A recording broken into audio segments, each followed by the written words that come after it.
Welcome, everyone, to Rules of the Arena, episode 27.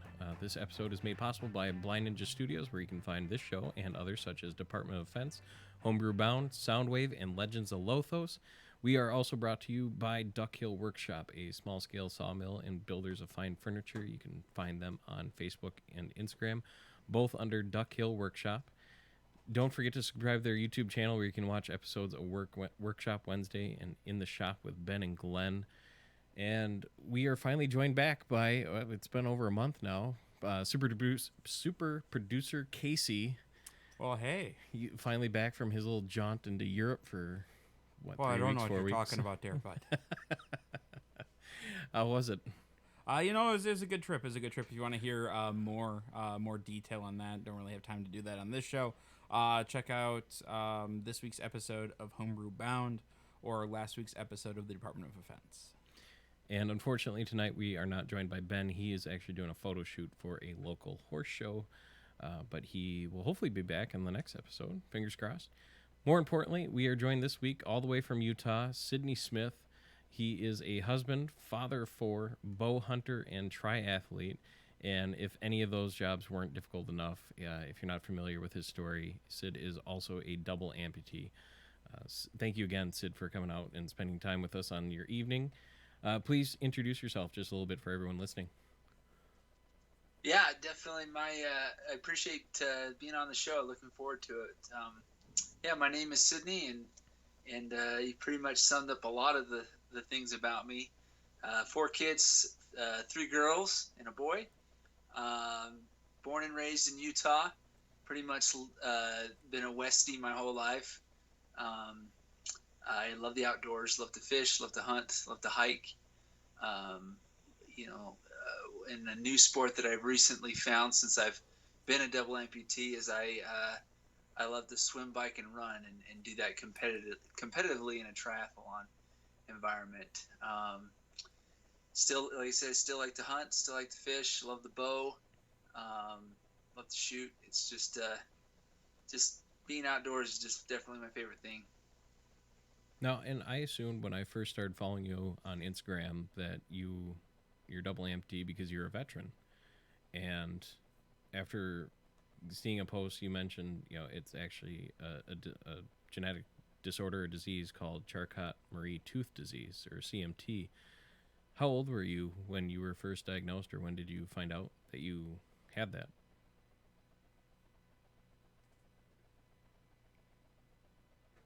Do we lose him? Sid, can you hear me? There we go. Hey, perfect. All right. Sorry, Skype was being Skype. It's the internet for you.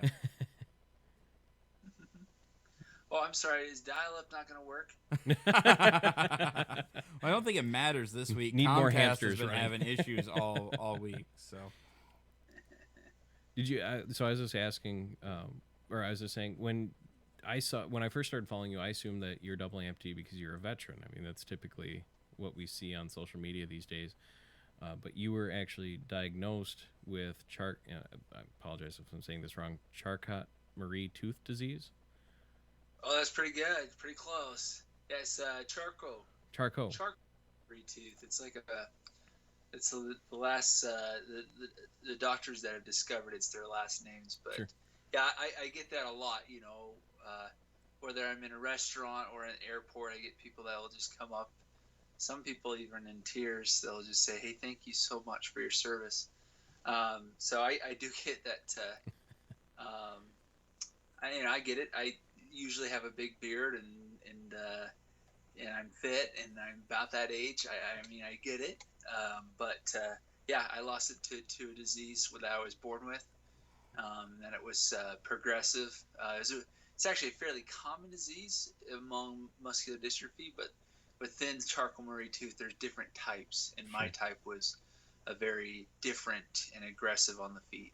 Yeah, I was reading online. It affects 1 in 2,500 people. Is that roughly correct? Yeah, and most of the time people wouldn't even know they have it, or they're just carriers of it. It could be as simple as chicken legs, or thin wrists, or weak hands, or high arches. But in my case, it was all that, and then the foot would deform where it would, the toes would curl, and then the heel would roll. So my ankle became my heel eventually. Sure. How old were you when you first diagnosed with CMT? Well, my parents, being that it's a genetic thing, what was weird about my type is that my parents didn't have it, their parents didn't have it, and so it was just, it had skipped quite a bit of generations from what we didn't know anybody that has it. And as of now, my kids don't have it, but for me, they just noticed, like playing on the playground or with friends, I couldn't run very fast, and that my feet looked a little bit different, and then I started tripping a lot. And then because the muscles are very fatigued quickly, just walking and hiking, they began to hurt and fatigue quickly. I was about 8 years old when we went to a doctor and they gave me the diagnosis. I mean, was it really painful when you were growing up? I mean, you said the muscle fatigue. Was it just typically like, I go to the gym and I work out and now I'm sore, or was it more of a actual, I guess, pain, for lack of better words? At first it was more, at first it was more of an embarrassment because I couldn't wear shorts because it was really prominent in my legs. You get teased a lot. And then I think so most of it, like in the beginning, was more emotional, but like it was more like, the best way I can describe it is if you're outside and you're trying to do some fine dexterity and it's super cold and you just can't get them to work, no matter how mentally you're trying to zip a zipper or open a jar or tie a fishing knot. It's kind of like that, where it's just, there's no strength at all, no matter, even though my upper body was completely fine. That was how it was in the beginning. And then towards the end, as the deformities became, starting to take a wear and tear, then bones started to break, then arthritis and ulcers started to kick in. And then it got, so painful that I couldn't even walk. So towards the end. Were you able to correct or fix any of it with surgery, or did you try to go without going with surgery? Yeah. Right at the beginning, whatever fifth grade is when we started with the first surgery, and a lot of it was just reconstructive, moving muscles, tendons to try to pull things into different directions to kind of compensate the deformity. And then, it just became progressive, and I hit a growth spurt, and it would just get worse. And then eventually we had advanced to like breaking bones and then using screws and pins and plates to try to keep it look straight.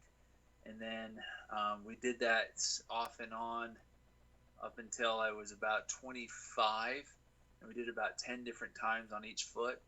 And then it wasn't until, I'm on my own, couldn't afford the cost of medical attention like I was when I was with my parents, and so I just kind of let it go until I was about 30. And the doctor's like, yeah, your feet are pretty much ruined. I mean, you could be in a wheelchair and we can still keep them, but you're not going to use them on a functional level. Or we could try prosthetics and see what amputation is done. And so that's kind of the extensive luck of surgeries and so forth. I mean, the first time you said you're in fifth grade, I think that's, 10-ish years old, 9, 10, somewhere in that range. I can't remember that far back. I mean, do you remember what was going through your head at that point? I mean, were you nervous going in for the first surgery? Yeah, yes and no. I didn't really know for sure. I mean, I was just a kid that liked to play with pogs. I mean, I didn't really go outside and do recess, tetherball maybe, but I mean, I didn't really know. I mean, I just knew that there was something wrong with me, and my parents said, I had total faith in them that, hey, you need to fix your feet so you can walk better. Your feet look bad. Let's try to get that taken care of. And so I just kind of took their trust and went with that. I didn't really know much about the disease. I ran into, we went to a seminar in Salt Lake, and where a bunch of people that had the disease were there, and that was the first time I met somebody else that had it. And it was ranged from people that kind of walked funny to people in a wheelchair. And at that point it was kind of an eye-opening experience. It's like, oh my gosh, am I going to be like these guys? I learned more about the disease, how it was genetic, and I thought, crap, I don't want to have kids because I don't want them to have this disease. And then, not to mention, it's like, who's going to marry me knowing that I could pass on this genetics?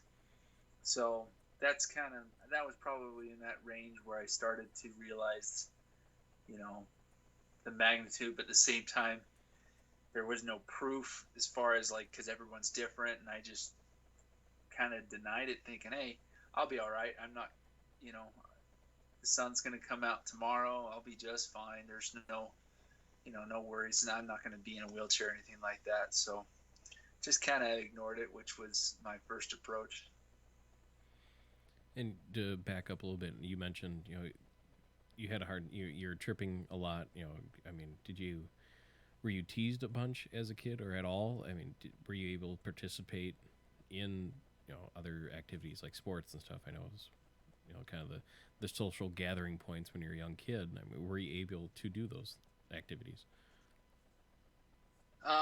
Yeah, not yes and no. I was always the nice kid at school, so I had lots of friends. But so I got picked on maybe a flag football team at recess. I was usually the last one. But physically, I couldn't run very well. I swam really well. I was one of the fastest swimmers at school, and just because it didn't require the feet like you would use for basketball. Teased, I did. Eventually, I got these giant braces. They call them ankle foot orthotics. It looked very similar to what Forrest Gump wore. And ironically, right when I got those is when that movie came out. So everyone kept saying, "Run, Sidney, run! Run, Sidney, run!" So, that's the worst damn timing.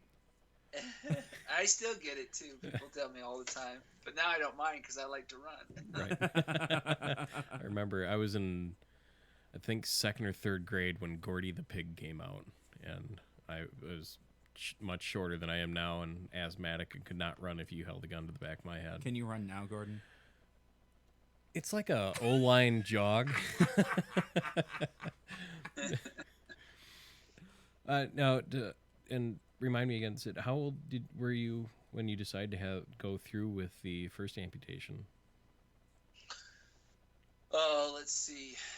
I have to think back because we did wait a little bit. It would have been about 32-ish. 32. 31, 32. And is one. were you married at that time already? Oh yeah. I got married. I got married pretty young. I already had 3 kids. And so going into that first amputation, what did your family think and what did they say? My immediate family, or my my parents and brothers and sisters, or my wife and kids? Both. It different views on each side. On my parents, they were there my dad was there with me when I went to the doctor when we first heard that is the solution of amputation. So my dad was there, and it was not easy for him as it was, because if you're a father, I don't know if you guys have any kids, but if you were to hear that your kid had to go through that, if I heard my son had to go that, it would break my heart. So it was tough on him. And then, of course, they're very big in their faith, and so am I, and they have a strong belief that things happen for a reason. So they were very positive. Brothers and sisters were very supportive. They knew, I've always had a struggle, and I've gotten through it. So they knew that I had the capability of, doing the surgery and coming out of it, and having a different lifestyle. My wife, on the other hand, when she first heard it, she was, wanted a second opinion, just because it was a shock, and I personally knew deep down in my heart that was going to be the road I was going to end up going, just because when you have so many, and it's just there's just not it just didn't make sense for it to even to have a foot, because it wasn't doing anything. But my wife, she had a hard time at first, and eventually she kind of, she told me, hey, I know you well enough to know that you can overcome hard things, and I think you could get through this. And she became very supportive. My kids, they've always seen me struggle, and so they didn't really know a dad differently. So they were very adaptive, because they're young. Kids are very adaptive. They're very accepting of things. And so they were just there to support me as well. And even to this day, they just know me as Sid, the dad with missing his legs. And I actually watched the video with Mountain Ops, the How I Conquer. And if I feel lazy to begin with, and then I see you going out there and you're training for Ironman, and you talked about your story a little bit on there, and you decided originally just to have one leg amputated. Why did you decide to go with one and not both originally? Well, so where I live, it's a smaller town. I live in Vernal, Utah. It's it's not too small, but the experts in building legs, a prosthetist is what we call them, and a doctor that specializes in amputations at this level. They were about 3 hours away, and my house is really old, and we didn't really have capable of doing a wheelchair, so we decided to just do one, because it was easier to get around than on crutches, and to drive to a doctor's appointment if need be. That's kind of why we did one at first, and then waited. We wanted to wait till the first one healed, and then got used to putting all the weight on the prosthetic, relying on that prosthetic, and then amputate the right. And so you mentioned the doctor is about a 3-hour drive away for going through. I imagine you had to do physical therapy. Mm-hmm. After that first amputation, how far were you driving for those appointments? So at first, well, the nice thing is that my town does have physical therapy, so I was able to get done with that, and that was twice a week.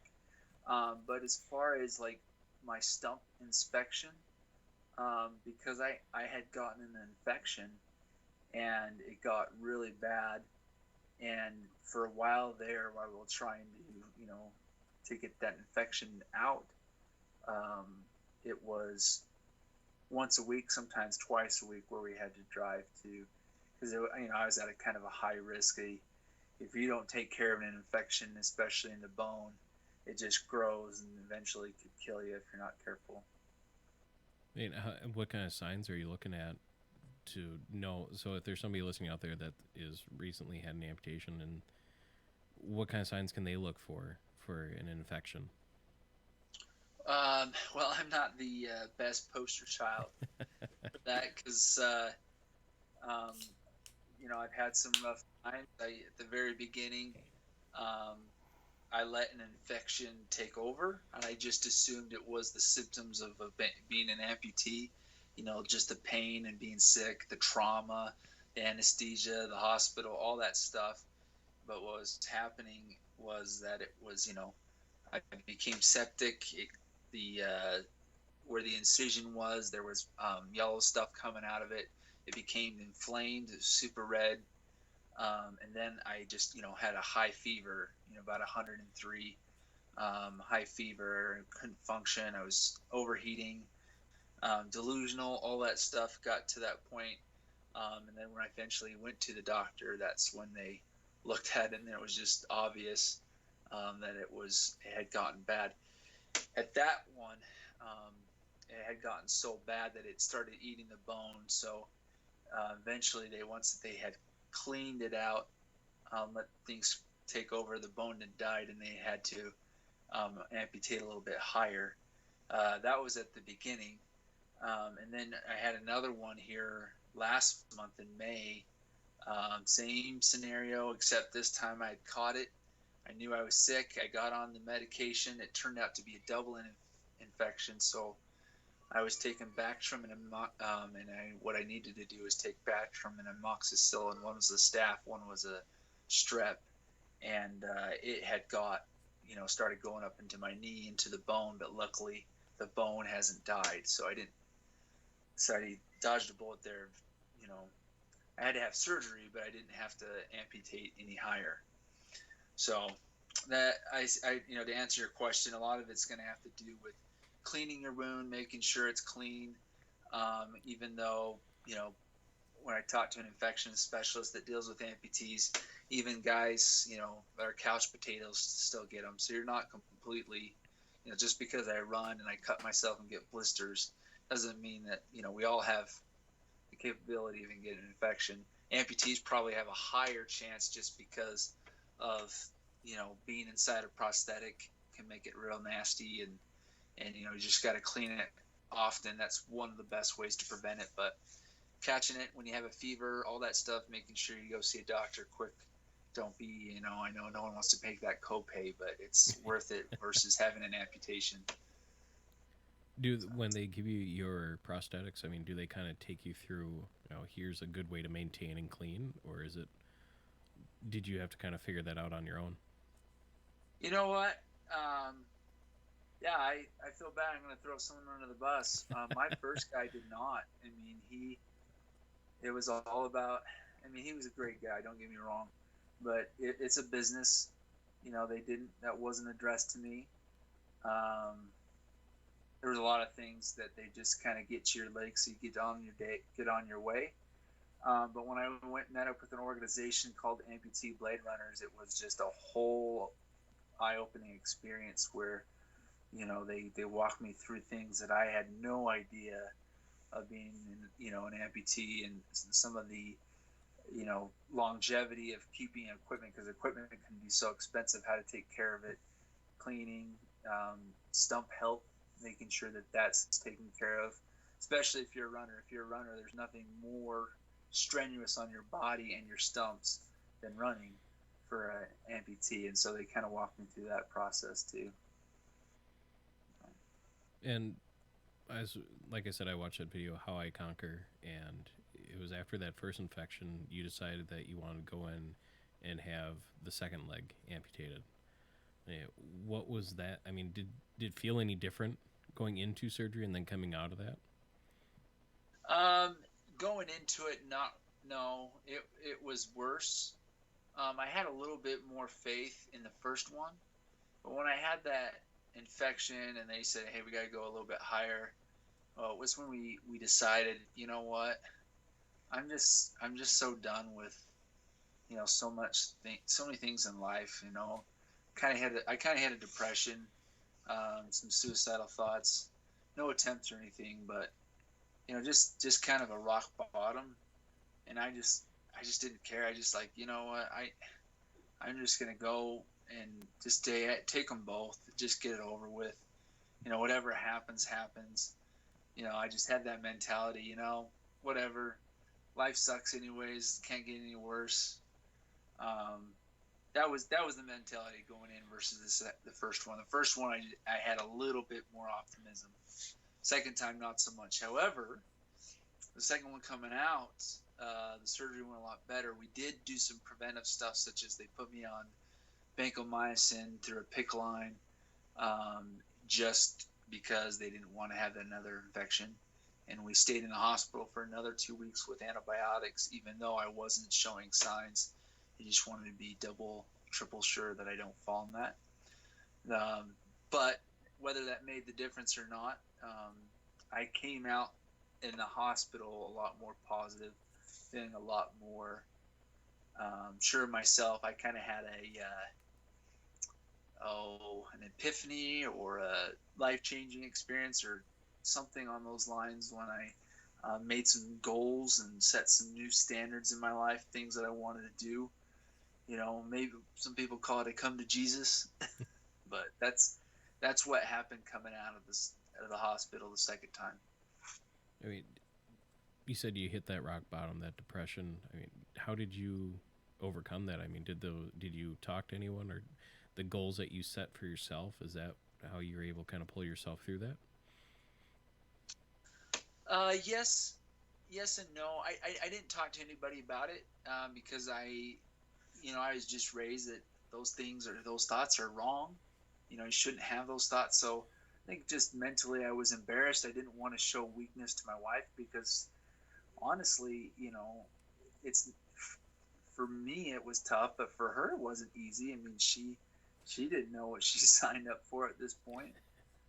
So I don't even want to show weakness on her, on my part to her. So I kind of kept it to myself for a long time. I think there was some moments of frustration that she knew. I think I broke down a couple times, so she knew I wasn't easy. But as far as getting out of it, the moments that I had was I had a little daughter that was just learning to walk, and that there's just little things about her. She's 5 years old now. There's just little things about her that just made me realize that life, it doesn't matter what happens, at this point, this life could be sucked. You could be in a wheelchair. You could always be in and out of hospital, but you still have this, amazing child, amazing children. And I bonded quite closely to her. Just the sound of the pitter patter of her walking up and down the halls was just that reinforcement in my mind that this is what life's about. It's not all about the amazing things that you're now not going to be able to do. It's what you have right here in the inside of your walls, and that's one step. The other one was when I was in the hospital. I was watching the Iron Man on TV. It was the first time I've ever seen that, and what it was the championship course, and I was just really moved by it. But it was was kind of sad at the same time because I thought, hey, it would be cool to do that, but I don't have any legs. And it wasn't until I saw somebody actually do it on the TV that was wearing, a prosthetic, and I researched that then and there and just found out that a guy did it with 2 legs. He was a double amputee with 2 legs, and I felt compelled. I don't know if it was the pain pills or what, but I was just moved. That's what I want to do, and I just made a goal with me and God that if I can get out of this hospital and start walking, that's going to be my purpose. That's going to be my drive to mentally overcome this thing in my life. Yeah, I saw it was middle or end of last year is when I started following you and saw that you were training for an Ironman, and that's what kind of grabbed my attention. I mean, it takes a special person with a certain mentality that I want to run, bike, and swim farther than most people drive on a daily average. And it's like, here's a guy with no legs, and he wants to do this. How did you start training for that? I mean, was there somebody else that you could kind of call on and be like, hey, I saw that you're an amputee. You mentioned, he did it without legs. Did you reach out to him, or did you just, what, I'm going to wing it and go on my own? Well, first of all, it does take a special person, but you're being nice. We are crazy. There is something wrong with it. There is. I mean, who in their right mind would want to do that? It's already, to do a marathon is extreme, but to tack on 112 miles on the bike and then to swim for 2.5 miles, I mean, it is crazy. Sometimes, at the beginning of all this, there's thoughts in my mind like, man, this is kind of crazy. I can't figure out how people can even do half of one. But yeah, when I first got into it, I watched some videos on YouTube on people that run and all that. There's not a lot of out there. There's not a lot of amputees that do this. But I did. This gentleman, his name is Scott Rigsby, that did the Ironman, the first Ironman in prosthetics, double amputee in prosthetics. I ordered his book on Amazon, and I started reading it in the hospital. I ended up reading it twice because when you're on pain pills and you try to read something, nothing. I read that book and not Lone Survivor. Crap, what's the one with Chris Kyle? American. American Soldier. American Soldier, American Sniper. Yeah. Yeah. American Sniper. I read that. I had to read that one twice because I totally didn't even get that. But I ended up contacting him through Facebook, and after I finished my first 5K, I kind of explained to him that's what I want to do, and he kind of walked me through the steps and what things I need, and ended up being, it was, nice to talk to him, but at the same time, it's like, holy crap, this is going to take years to get to do the Ironman or even come close, because there's so much preparation, and it's, when you're a double amputee, it's you lose so much energy in prosthetics that you're really going almost twice as far when it comes to running, especially when you're a double. And so there's a lot of training. There's a lot of perfection that needs to happen in prosthetics. There's a lot of equipment that you need, support teams. So it was a learning experience, but at the same time, it was just, again, motivating that, hey, it's going to be a long journey, and I'm prepared for it. I'm not going to stress out about it. I'm just going to think of one step at a time. Once I master this one step, then I'm going to move on to the next step. Once I finish this race, I'm going to move on to the next race, and so forth. So, how many miles do you run during an Ironman? Is it a full marathon? Yeah, it's full marathon of 26.2. 26. So when you got out of the hospital and you're able to start, training for running, I mean, did you have a goal in mind for distance that you wanted to start with, or did you just like, I'm going to go as far as I can today and build off of that? At first, I mean, like I said, running is like the most painful. So at first it was just, I wanted to make a goal to run around a track. And like in Vernal, we have like a mini track. It's like a fourth of a track. And I just wanted to run around that one time.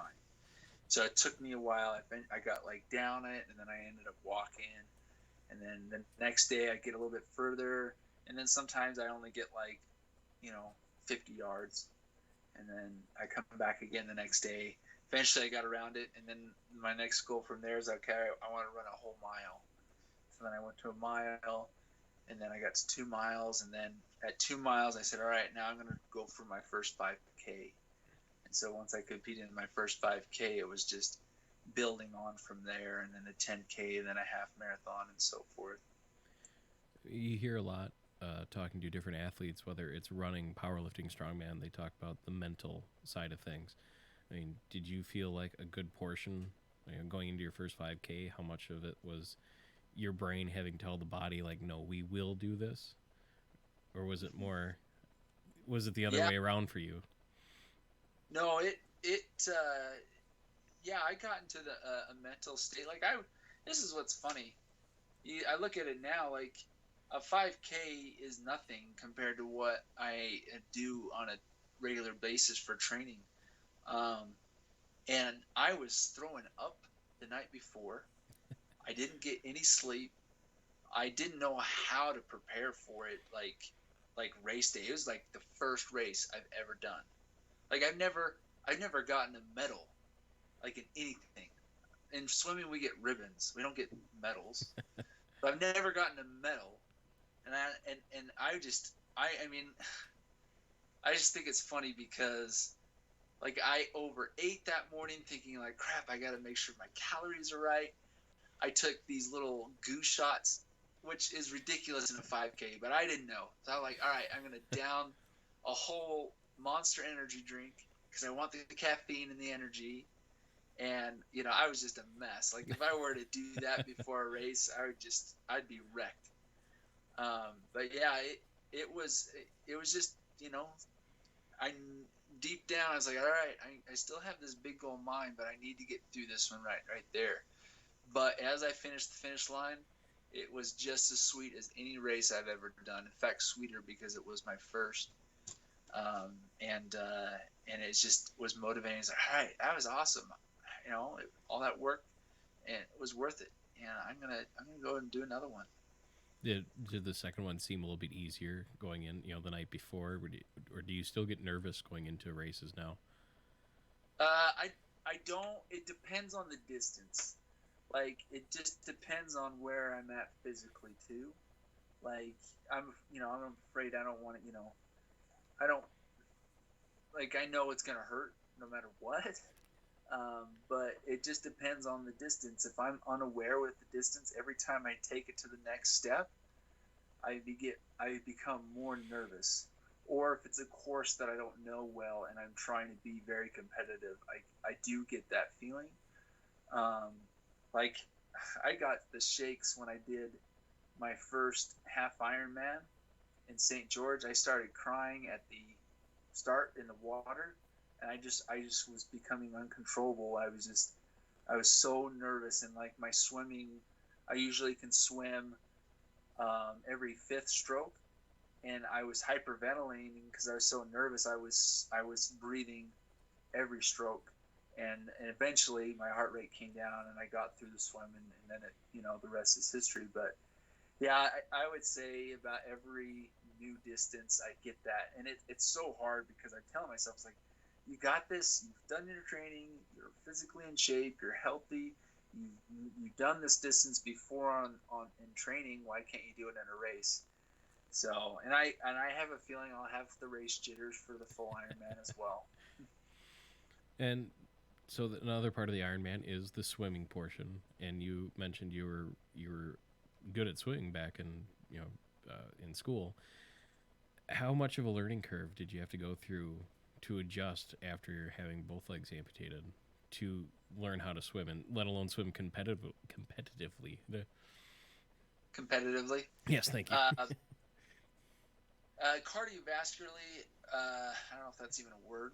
I was there already. Like my body had already developed that cardiovascular beforehand.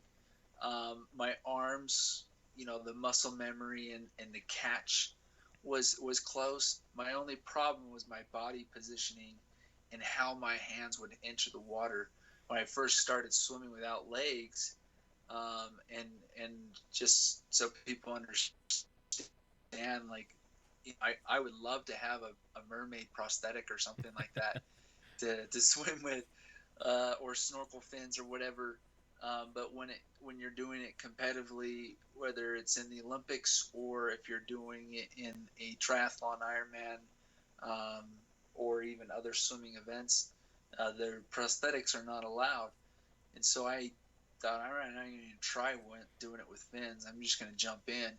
And as soon as I hit the water, my stumps would sink. And where normally I would kick to keep me level, and then I can use my upper body if what my muscle memory is doing. And that wasn't there. So I was kind of freaking out about that. I contacted an organization called Challenge Athletes Foundation out of San Diego, and they hooked me up with an online coach, and I just put the GoPro underwater. I had people videotape, and we did that for like months straight, and just tweaked a little bit, and eventually I got to the point where I was very good, comfortable, figure out how to be more buoyant, where to shift some of my weight, how to enter the water a little bit better. That learning curve came back really quick once I had somebody correct some of the issues I was struggling with. You mentioned so the prosthetics or special prosthetics are not allowed in the Ironman. So when you're running, you're using those same prosthetics as you're swimming and then biking. I can kind of see the transition from running to biking, running to swimming not being too bad, but when you have to hop on a bike, I mean, when growing up as a kid, I'm sure if you've done too, Casey, where you'd be pedaling real fast and all of a sudden your foot slips off, and that pedal comes back around and smacks you in the shin. You clip in now, Gordon. Like you're clipped into the bike. I don't know. I haven't. Those of you that have seen me on camera, I don't bike a lot or run. I mean, is it a fairly easy transition for you then to just hop on the bike, or are you allowed to swap out prosthetics real quick so you have something that locks in? So I start off. I have what they call a leg caddy, or I mean that's what I call them. It's just someone that's a handler at the race, and it just depends on the race. So if it's I start in the water and you go out and then you come back, then I'll just leave my legs right there at the beach. And some of them you start in the water and then you go out and you end up on a different spot. I'll have someone take my walking legs over there, and then when I get out of the water, I make sure everything's dry because you don't want your stumps to be moist, otherwise it could have some friction problems or you don't want them to come off. And I put on my walking legs, and then from there, or at the water's edge, I put on my walking legs. From there, I kind of run up to where my bike is and where everybody's bike is, and then I pop off my walking legs, and then I pop on my biking legs, and then I clip in to. In fact, this is funny. I'll show you. This is what my biking leg looks like, right here, and it just clips into the pedal, like this, and then there's no energy into this. This is just straight on, Sure. right into the pylon, or into the pedal. So it's for listeners who can't see the video, like it clips on like middle of heel. Like, so my biking shoes clip in like more towards the ball of the foot. Is there a reason that yours are more straight up down? Is it because you don't have the control of the foot, or? It's a good observation. The reason why, my bike fitter, he specializes in prosthetics, and he does different Paralympians and so forth. The reason why the heel is suggested is because for me as a double, as I'm making that pedal stroke, I want to have a smooth rotation instead of just force on the quad, and then it's just kind of catching over. And when I have it on the toe, there's actually a little bit of a dead spot. So it's not smooth. It kind of has a little dead spot. So the rotation has almost like a hitch in the pedal. Oh, interesting. But it makes it awkward when I try to get up on the saddle and climbing hills, because it just feels more natural to have it there on the toe. Mm-hmm. So there's sometimes I wish it kind of went back and forth, but when I'm on my tri bike and I'm just cruising on a flat, I do a lot better when it's just positioned there. But yeah, back to the rest of the transition. Once I'm off the bike, then where the second transition is what they call it, is where I'll have my running blades, and then I'll pop off my leg, my biking legs, and then put on my running legs. I've seen those blades before. The first time I saw them was what was the Olympian? Oscar something. Oscar Pistorius. Yes. Is that kind of the standard design model now, or have they? He hasn't competed in many years. Is there a lot of innovation? Like with cars, every 5 years there's that new design to make it a little bit better for aerodynamics or whatever the case may be. Do you see a lot of that with prosthetics?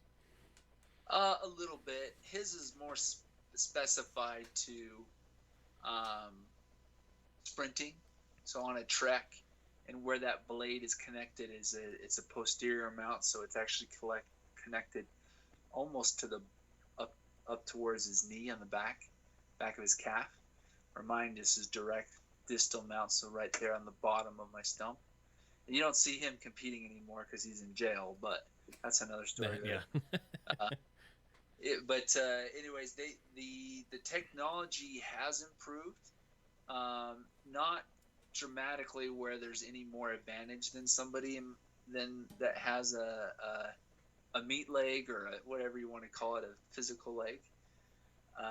But like the company that I represent for my running blades is a company called Fill Hour, and they do a different technology where they actually put a split down the middle, and then it allows it to have a little more stability, side to side action when I want to do like a trail run, and then it just is really soft.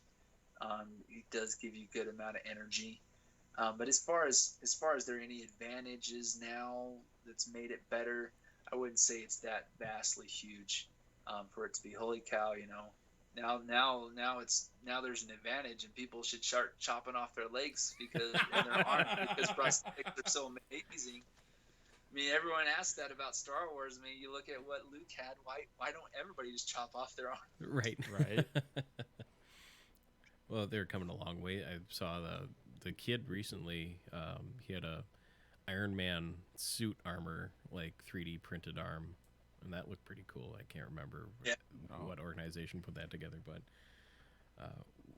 I mentioned earlier you're also a bow hunter. And have you always been into hunting? Was that kind of brought down from the family, or is that something you wanted to take up on your own? No, definitely. It's. I mean,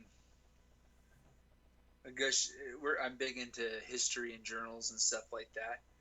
My father and his father and his father and his father. It's always been a tradition to hunt. Bow hunting, though, was something that I more wanted to do before I lost my legs, and I did a little bit of archery at school, but I never got into the hunting side of it until after I was an amputee. But rifle hunting, shotguns, birds, all that, deer, elk, that's always been a family tradition.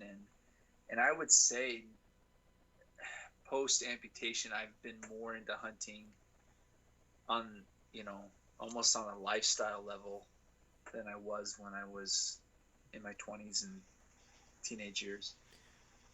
Do you feel bow hunting is any harder or easier because of the prosthetics? It's definitely harder.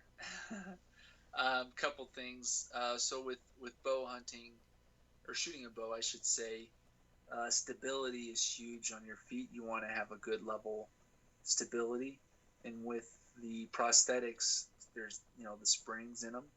Even walking legs have carbon fiber. Feeling the ground, you want to have that center of gravity, and that's hard to lock that in. So a lot of times in tournaments or 3D shoots, I'll just drop down to my knees, or I'll find even a further shot or more difficult shot for some people, but the ground is level, just because I can do better that way. But when it comes to hunting, I probably am the worst stalker. I mean, there was one time on a turkey that I ended up just taking my legs off and just crawling, and it was just easier that way. And I may do that in the future, but a lot of, like the deer that I've killed this year, has been crawling and then blowing them up, and just eventually stalk after stalk, and then the mule deer and the whitetail I killed this last year was pretty much, after so many attempts, something's about to give, and I got lucky. So. Hey, did you you mentioned dropping down to your knees? I mean, how easy is it, or how hard is it for you to get, because especially in Utah, you're at a higher elevation. I mean, what's it like hiking into the mountains? Because I've seen elk hunts where you hike 16, 20 miles, and you maybe, if you're lucky, you see an elk, and then have to try to get in within what I've seen anywhere from 30 to 50 yards with experienced hunters. Yeah, no, that's safe. That's a good yardage. That's where I feel comfortable at too. But yeah, no, it's just the drive really that gets it going. I mean, I'm not the fastest hiker. I'm not the slowest hiker. And it is, there's some challenges for sure. Like I don't, it's hard for me to carry my bow in my hands while I'm hiking. If I know I'm in a position where I could make a shot, or I know that there's going to be an opportunity, then yeah, I'll carry my bow. But most of the time I just strap it on my backpack and I use trekking poles. And the trekking poles, for one, they're a great advantage when you're packing the animal out. But two, for me, it just helps me with that extra bit of stability. Climbing over logs, coming down steep hills, going uphill. I call it my 4-wheel drive. The trekking poles help. Even with single amputees, I highly recommend them. Just any little bit helps. That helps, with balance and fatigue. I don't know what the bear population of Utah is, but I know when you're packing out an animal, especially elk hunts in certain areas, you're competing with grizzlies. I mean, do you have to deal with that much? And I mean, how do you bring friends or do you go hunting with groups to help get the animal out in one trip to avoid any encounters? I haven't been in that situation. There was one time I went ice fishing, and I went by myself in a remote spot, and I don't know, like they say there's no wolves in Utah, but where I was on the border of Wyoming, and it kind of freaked me out a little bit because you can hear them howling. We all know that wolves respect state lines, so yeah, they should.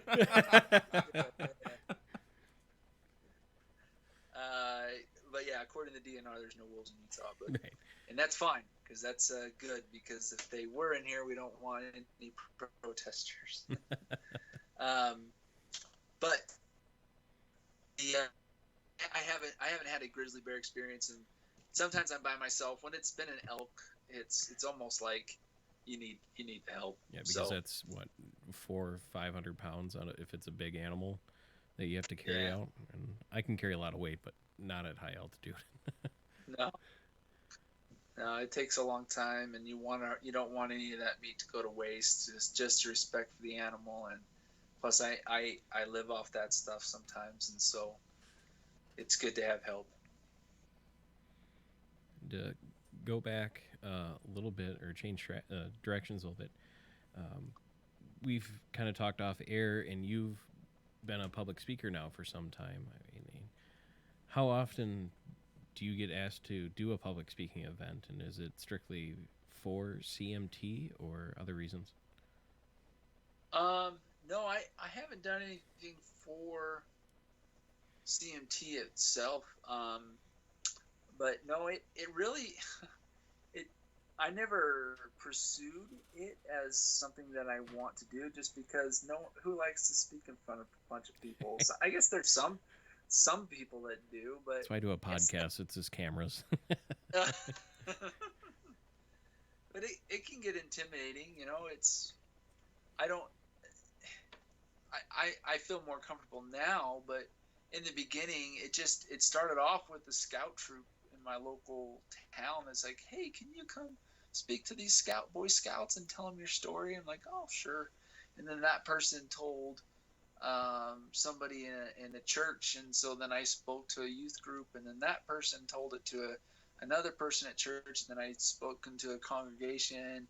Then I went to schools, and then I got to do the U.S. Army, and then I've been traveling a little bit to other schools just through invite. I wouldn't say I ever like promote it, just because I don't really want to quit my day job doing it. But the more that I do it, and some of the feedback that I get just from sharing my struggles and lessons I've learned, and just all that mushy stuff, some of the impact that I've heard from other people or feedback down the road, it's almost became, I don't know, a duty to maybe have somebody that's going through a rough time and have them make a difference in their life.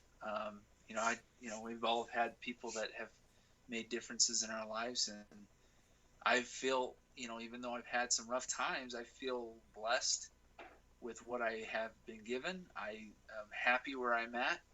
I know it's not for just luck that I am where I'm at. I think there's divine intervention, and maybe it's my way of trying the best to pay it back by telling people. Now, um, I've used it some cases with this Ironman because it's so expensive. I have spoke to organizations that have paid me to speak, and I've used that money to help cover some of these costs to get there. So that's been a nice thing, as supplemental income to help with those things. But yeah, I enjoy it. Would I quit my day job? No. If it fits my schedule, I'd love to help the best I can, and if I can make it out there, I don't mind doing it. And have you found it easier with the the expansion of social media and the internet, people being able to reach out to you, or do you find a lot of the, I guess, proverbial keyboard warriors that are more than happy to critique about how you're doing your thing? I haven't had a whole lot. Usually, the people that give you shit is the people that are already amputees. So they're all like, "Hey, you should do this," or they have their own reasons why they do things. No, I haven't had anyone really critique me as far as speaking goes, but and there's some really nice people that have helped me, with my bow, you know, bow questions, hunting questions, and um, uh, but yeah, as far as being networked around, I would say social media has been a amazing tool. It's opened a lot of doors to give me opportunities to do things, connections with people that definitely I wouldn't have found if it wasn't for Facebook, Instagram. Get some guy with running a podcast in Wisconsin shooting you a direct message and asking you to come take time out of your day. Exactly. And I've seen you've been on a few other podcasts. I mean, how many have you been on now? Oh, I don't know. Um, it it started off with hunting podcasts is what it was at first. Um, I don't know, honestly. I've lost track. Um, yeah, it started with hunting podcasts, and then occasionally with triathlon, endurance sports themed ones. And just recently, has it been more kind of like your podcast, where it's just a little bit of everything, and then just the whole complex. We just ramble about everything and little things and different sides of the stories, and those are nice. I mean, I don't feel pressure to not talk about hunting because sometimes people will get offended. Right. And do you ever get tired of answering the same questions, or is it because you've been on such a variety of topic podcasts, or is it fairly refreshing? No, I mean, I don't know. Like on my perspective, it's like, well, I for people that have heard this story, are they tuning out now because they're like, oh, it's Sid, it's the same story, he chopped his legs off, does the Iron Man, shoots his bow, blah blah blah blah blah. So I don't know for sure like what's going on in their head. In my head, it's some of it's verbatim as far as there's the story. It is what it is. But every once in a while, I would say with every time I talk to somebody, just talking to you, there's sometimes some of the questions that have been asked kind of opens different pieces of the story that I sometimes forget that I experienced. Um, and or sometimes we'll go into conversations and depths, or the people that are interviewing, something will strike them as a memory that they had, and it's just the open dialogue of it is good. And I'm sure that there's listeners here today that have never heard this story before or know who I am. And hopefully that they make you know a change in their life, or realize that, hey, I shouldn't complain. I still have a lot of things going for me. And to me, that's worth telling my story over and over again. And you've mentioned a couple organizations already that you work with, both Blade Runners and Phil Hauer. Are there any other companies that you work with and to help try to either raise awareness or, like you said, help pay for these Ironmans, because they're not cheap to try to travel to? No, no, they're not. I mean, I have I can go on and on about some of the hunting people that have, whether they're being, I'm an ambassador for them. But as far as like, I mean, I would like to, maybe just get an opportunity to share real quick of the people that are helping me with the Ironman itself. You have amputee blade runners, and Phil Lauer that provide the prosthetics, and the prosthetist, leg maker. We have Intermountain Healthcare, which is here in Utah. It's a triathlon team that's has me onto their mentor program, where I actually have the opportunity to mentor other athletes, and they've also been there for me, kind of like a tri club. A big supporter is Balanced Athlete Multisport, or otherwise known as BAM, and my coach comes from there, and he supports me. He's been able to coach me at cost, and then same with the bike fitter, Precision Bike Fit, who specializes in prosthetics and bike fitting. He's an amazing guy. Mountain Ops that provide my supplements. Wink Naturals, which is my buddy's company that has supported me financially to help get to the race. Challenge Athletes Foundation. They're a company that provides grants for people that have disabilities of some sort, whether there be coaching, prosthetics equipment, a bike, or some funds to help cover costs, travel, hotel, to do different events. My Bustin' Justin Biggs Nutrition, who's been helping me with my diet, trying to fine tune that, what works. I know I'm going to forget somebody, but those are the people that come to my mind at this moment as we're talking about it. But yeah, definitely couldn't do that.